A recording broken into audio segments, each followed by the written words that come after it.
ಉತ್ತರ ಪ್ರದೇಶದಲ್ಲಿ 24 ದಲಿತರ ಸಾಮೂಹಿಕ ಹತ್ಯೆ ಪ್ರಕರಣಕ್ಕೆ ಸಂಬಂಧಪಟ್ಟಂತೆ 44 ವರ್ಷಗಳ ಬಳಿಕ ತೀರ್ಪು ಹೊರಬಿದ್ದಿದೆ. 3 ಡಕಾಯಿತರಿಗೆ ಇಲ್ಲಿ ಗಲ್ಲು ಶಿಕ್ಷೆಯಾಗಿದೆ. ಇವತ್ತು ವಿಶೇಷ ನ್ಯಾಯಾಲಯ ಈ ತೀರ್ಪನ್ನು ಪ್ರಕಟಿಸಿದೆ. ಪ್ರಕರಣದಲ್ಲಿ ಒಟ್ಟು 17 ಆರೋಪಿಗಳಿದ್ದರು. 13 ಮಂದಿ ಸತ್ತೇ ಹೋಗಿದ್ದಾರೆ. 44 ವರ್ಷಗಳ ಬಳಿಕವೂ ಒಬ್ಬ ಆರೋಪಿ ನಾಪತ್ತೆಯಾಗಿದ್ದಾನೆ. 44 ವರ್ಷಗಳ ಕಾಲ ಒಬ್ಬ ಆರೋಪಿ ಸಿಕ್ಕೇ ಇಲ್ಲ ನೋಡಿ ಇವತ್ತಿಗೂ ಕೂಡ. ಉಳಿದ 3 ಅಪರಾಧಿಗಳಿಗೆ ವಿಶೇಷ ನ್ಯಾಯಾಲಯ ಗಲ್ಲು ಶಿಕ್ಷೆಯನ್ನು ಕೊಟ್ಟಿದೆ. ಯಾರ್ಯಾರಿಗೆ? ಕ್ಯಾಪ್ಟನ್ ಸಿಂಗ್, ರಾಮ್ ಸೇವಕ್, ರಾಮ್ಪಾಲ್ಗೆ ಗಲ್ಲು ಶಿಕ್ಷೆಯಾಗಿದೆ. ಇವತ್ತು ಮೈನ್ಪುರಿ ಜಿಲ್ಲೆಯ ದಿಹುಲಿ ಗ್ರಾಮದಲ್ಲಿ ನಡೆದಿದ್ದಂಥ ಒಂದು ಘಟನೆ ಇದು. 44 ವರ್ಷಗಳಾದ ಮೇಲೆ ಸಂತ್ರಸ್ತ ಕುಟುಂಬಗಳಿಗೆ ಇಲ್ಲಿ ನ್ಯಾಯ ಸಿಕ್ಕಿದೆ. ಘಟನೆ ಏನು ಅಂತ ನೋಡಿದ್ರೆ 1981 ನವೆಂಬರ್ 18 ಇಳಿ ಸಂಜೆ ಸಮಯ 6 ಗಂಟೆ ಆಗಿತ್ತು.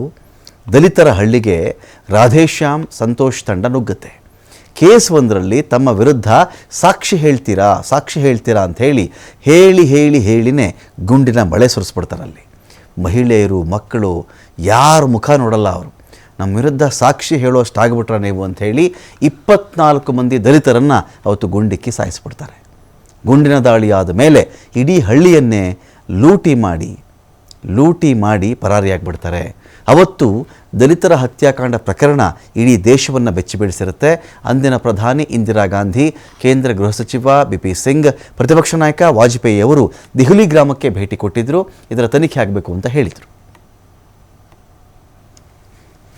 दिहुली हत्याकांड हुआ था 11 नवंबर से कुछ दिन पहले पुलिस द्वारा राधे संतोष के गैंग के कुछ लोग पकड़े गए थे, जिसमें इन लोगों की तरफ से कुछ लोग गवाह बना दिए थे पुलिस ने.